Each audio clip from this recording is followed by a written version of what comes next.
Moving on to the next article, we actually have a situation happening in Ecuaorian television station. Now, if you did not see it already, the video was actually going all around Twitter yesterday, and I will be showing the video here. But it's just a crazy situation because gunmen actually took over a Ecuadorian television station during a live broadcast on Tuesday as the country descended into further chaos and a state of armed conflict was declared. The incident comes after Adfro Marcus, a convicted leader of one of the country's most powerful gangs, escaped from prison on Monday, sending shockwaves throughout the country. During their storming of public TC television station, gunshots were heard and alleged explosions were shown by members of the Los Tigros and Los Lobos gangs. I'm gonna butcher those names.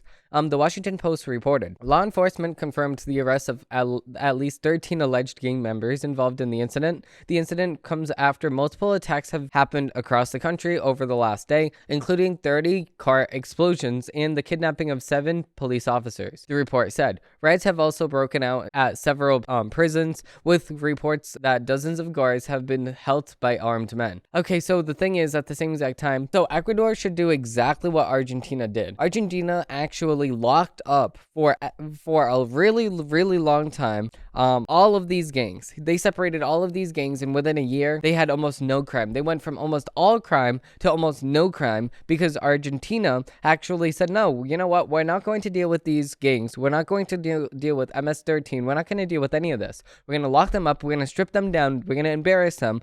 They were all in their underwear, so they knew that they had no guns, and then they made a video and showed that all of these people will go straight to jail. They locked all of these people up, and they have 1 inch space between all of these guys, and there's shared bathroom between 1,000 people. It's harsh, and it deserved. This showed MS-13 that it is not tolerated to be a gang in that country. They separated the gangs altogether, and then they don't have any more gang violence because of the fact that they'll get arrested immediately.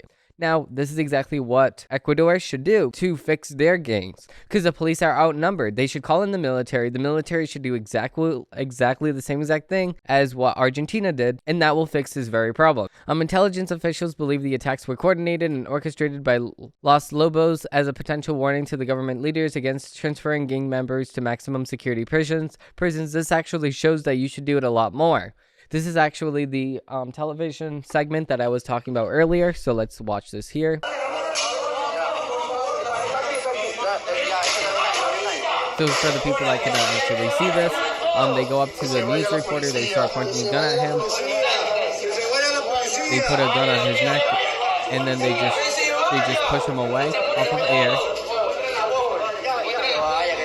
So now they're just showing that they took over the television station over here. That's all this clip actually really shows. The increased chaos in the country comes as the attacks, as it continues to crack down on government officials who have been arrested for allegedly working to support drug traffickers. The report said that the violence has increased sharply in recent years because the country has become a critical cocaine transport point, and gangs complete for control for drug routes and prisons. Rep. Dan Crenshaw, Republican from Texas, responded to the images of violence unfolding on the streets of Ecuador by recounting his experience living in the country. Right now, Ecuador is experiencing an all-out cartel takeover. They're executing hostages, taking over prisons, and stormed a news station on live TV. He said, "I lived in Ecuador. My dad took an oil job there for a year and a half. While I was in middle school, nothing like this was happening. Over the last 20 years, cartels and drug traffickers have become way too powerful and more dangerous than ever before." And I completely agree.